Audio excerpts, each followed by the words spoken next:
Shalom, salam sejahtera bagi Bapak Ibu, Saudara-saudara, anak-anak yang dikasihi oleh Tuhan Yesus Kristus. Berjumpa kembali bersama saya Pendeta Eka di dalam renungan firman Tuhan pada hari ini, hari Sabtu 11 Februari 2023. Sukacita dan damai sejahtera dari Tuhan Yesus kiranya menyertai hidup kita sekalian. Puji nama Tuhan. Pembacaan firman Tuhan hari ini sampai pada pembacaan kitab Yeskel pasal yang ke-22. Kiranya firman Tuhan memberkati kita sekalian. Baik, sebelum kita akan merenungkan bagian firman Tuhan hari ini, mari kita akan berdoa. Tuhan Allah Bapa di surga, di dalam Yesus Kristus, kami bersyukur, berterima kasih kepada Tuhan yang memelihara hidup kami sampai hari ini. Kasih setia Tuhan yang nyata kami alami, biarlah semuanya itu menjadikan kami semakin mengenal Tuhan dan hidup dalam ketaatan akan firman-Mu. Karena itu Tuhan, kami mau memperdengarkan hati pikiran kami, kebenaran firman Tuhan dalam hidup kami. Kau mampukan untuk kami dapat memahaminya, serta Engkau menolong kami juga untuk kami dapat menggenapinya. Terima kasih Bapa, demi nama Tuhan Yesus kami berdoa. Haleluya, amin.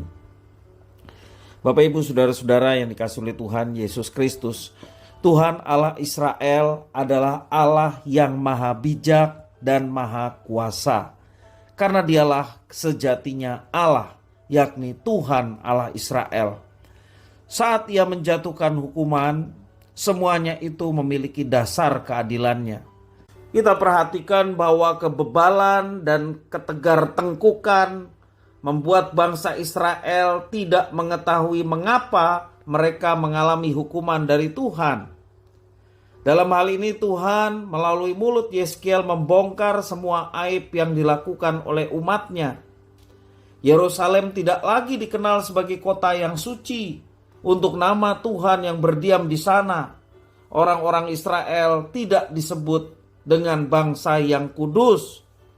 Tuhan Allah menyebut kota kebanggaan mereka sebagai kota penuh dengan hutang darah. Sebagaimana dituliskan dalam ayat yang pertama sampai yang ketiga, demikian firman Tuhan. Datanglah firman Tuhan kepadaku, hai engkau anak manusia, maukah engkau menjatuhkannya? Ya, menjatuhkan hukuman atas kota yang penuh hutang darah. Beritahukanlah kepadanya segala perbuatan yang keji, dan katakanlah, beginilah firman Tuhan Allah, hai kota yang mencurahkan darah di tengah-tengahmu, sehingga waktu penghukumanmu datang dan membuat berhala-berhala bagimu yang menajiskan dirimu. Ayat yang keempat, dengan darah yang engkau curahkan, engkau bersalah, dan dengan berhala-berhalamu yang engkau perbuat, engkau menjadi najis. Dengan demikian engkau membuat saatmu mendekat dan membuat akhir tahun-tahunmu datang. Oleh karena itu, aku memberi engkau cercaan bagi bangsa-bangsa dan ejekan bagi semua negeri. Yang dekat padamu dan yang jauh daripadamu akan mengejek engkau, yang kenajisannya terkenal dan yang penuh huru hara. Bapak Ibu Saudara-saudara, kalau kita perhatikan di ayat-ayat ini, bangsa Israel dipandang oleh Tuhan sebagai kaum yang tercemari oleh kenajisan dan kekejian. Dengan sengaja umat Tuhan meniru dan melakukan semua gaya hidup bangsa-bangsa yang tidak mengenal Tuhan. Semakin mereka hidup di dalam dosa, semakin cepat penghakiman Tuhan datang atas mereka. Dan Tuhan melakukan pembiaran agar penghakimannya menjadi aib bagi bangsa Israel untuk dikutuk oleh seluruh bangsa. Ada beberapa aib yang dinyatakan dalam kitab Yeskel ini. Di dalam pasal yang ke-22, bagaimana bangsa Israel aibnya dibongkar oleh Tuhan. Yang pertama, dengan kekuasaan mereka memeras dan menindas sesamanya. Itulah aib mereka. Ditulis dalam ayat yang ke-6 dan yang ke-7. Demikian, lihat, masing-masing pemimpin Israel mengandalkan kekuatannya di tengah-tengahmu untuk menumpahkan darah. Padamu ayah dan ibu dihina, dan di tengah-tengahmu orang melakukan pemerasan terhadap orang asing. Padamu anak yatim dan janda ditindas. Jadi karena kekuasaan mereka, mereka memeras dan menindas sesamanya. Dan yang kedua, aib bangsa Israel adalah menajiskan kekudusan hukum Taurat dan kekudusan hari Sabat dengan cara menyembah berhala dan berbuat mesum. Satu tindakan yang menyakiti hati Tuhan, itulah yang dilakukan umat Tuhan. Ayat 8 dan 11 menyatakan demikian. Engkau memandang ringan terhadap hal-hal yang kudus bagiku, dan hari-hari Sabatku kau najiskan. Padamu berkeliaran orang-orang pemfitnah dengan maksud mencurahkan darah, dan orang makan daging persembahan di atas gunung-gunung. Kemesuman dilakukan di tengah-tengahmu. Padamu orang menyingkapkan aurat istri ayahnya dan memperkosa perempuan pada waktu cemar kainnya yang menajiskannya. Yang satu melakukan kekejian dengan istri sesamanya, dan yang lain menajiskan menantunya perempuan dengan perbuatan mesum. Orang lain lagi memperkosa saudaranya perempuan, anak kandung ayahnya. Itu kenajisan yang sangat menjijikkan, baik secara manusia, lebih-lebih di hadapan Tuhan sebagai bangsa pilihan. Bapak Ibu Saudara-saudara, di dalam ayat yang ke-26 sampai 31, ini aib juga yang mau dinyatakan dan dibongkar oleh Tuhan. 26 mengatakan, imam-imamnya memperkosa hukum Tauratku dan menajiskan hal-hal yang kudus bagiku. Mereka tidak membedakan antara yang kudus dan yang tidak kudus, tidak mengajarkan perbedaan yang najis dengan yang tahir. Mereka menutup mata terhadap hari-hari Sabatku. Demikianlah aku dinajiskan di tengah-tengah mereka. Pemuka-pemukanya di tengah-tengahnya adalah seperti serigala-serigala yang menerkam mangsanya dalam kehausan akan darah, yang membinasakan orang-orang untuk menguntungkan diri sendiri secara haram. Dan nabi-nabinya mengoles mereka dengan kapur, dengan melihat penglihatan yang menipu, dan memberi tenungan bohong bagi mereka. Nabi-nabi itu berkata, beginilah firman Tuhan Allah, tetapi Tuhan tidak berfirman. Penduduk negeri melakukan pemerasan dan perampasan, menindas orang sengsara dan miskin, dan mereka melakukan pemerasan terhadap orang asing, bertentangan dengan hukum. Aku mencari di tengah-tengah mereka seorang yang hendak mendirikan tembok atau yang mempertahankan negeri itu di hadapanku, supaya jangan kumusnahkan, tetapi aku tidak menemuinya. Maka aku mencurahkan geramku atas mereka dan membinasakan mereka dengan api kemurkaanku. Kelakuan mereka kutimpakan atas kepala mereka. Demikianlah firman Tuhan Allah. Jadi yang ketiga, aib yang dibuka adalah mereka memberi ramalan palsu atas nama Tuhan Allah yang kudus. Sangat mengerikan. Melakukan satu tindakan yang mengatasnamakan Tuhan, bahkan ramalan atau nubuatan yang sesungguhnya adalah palsu, sebab Tuhan tidak menyatakan. Itulah keaiban di hadapan Tuhan. Dan walau begitu, Tuhan masih berupaya mencari seorang yang hidup kudus di hadapannya. Namun dikatakan, ia kecewa karena umatnya telah bobrok semuanya.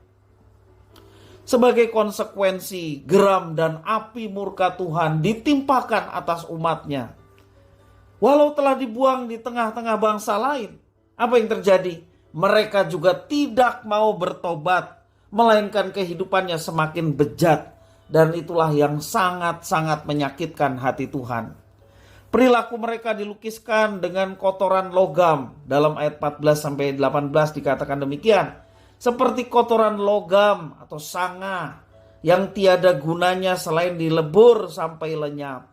Dalam amarahnya, Tuhan mengumpulkan mereka agar kehidupan umatnya penuh bara api murka Tuhan, seperti tanah yang tandus dan kering dan tidak menerima hujan. Itulah gambaran umatnya yang telah menyakiti hati Tuhan. Bapak Ibu Saudara-saudara yang dikasihi oleh Tuhan, tentunya dalam setiap kebenaran firman Tuhan yang diberikan kepada kita menjadi perenungan bagi kita. Walaupun kita menjadi umat Allah yang baru, penuh dengan anugerah, keselamatan yang telah Tuhan sediakan di dalam Yesus Kristus. Kristus sudah menebus kita dari segala dosa. Mari dengan firman Tuhan ini mengajarkan, jangan lagi kita senang hidup di dalam dosa. Hidup dalam dosa akan membawa kita pada kesia-siaan semata. Jadikan hidup kita berguna bagi Tuhan. Hidup yang menyenangkan dan memuliakan Tuhan. Itulah yang seharusnya kita tanamkan di dalam diri kita. Hidup menyenangkan hati Tuhan. Artinya kita mau menerima pengajaran firman Tuhan. Bukan saja menerima tetapi melakukannya. Hidup menyenangkan hati Tuhan. Jadikanlah teguran sebagai pernyataan kasih Tuhan untuk mengembalikan kita kepada jalan yang benar. Berbahagialah kalau kita ditegur karena kita masih disayang oleh Tuhan. Kalau kita dibiarkan hidup semaunya sendiri, oleh karena ketika kita ditegur kita tidak mau dengar, akhirnya dibiarkan saja. Bahasa Jawanya sakar PDW. Bapak Ibu Saudara-saudara, sekali lagi dosa akan mendatangkan kesia-siaan bahkan kebinasaan. Jadikan teguran itu sebagai penyataan kasih Tuhan untuk mengembalikan dan memulihkan kita kepada jalan yang benar.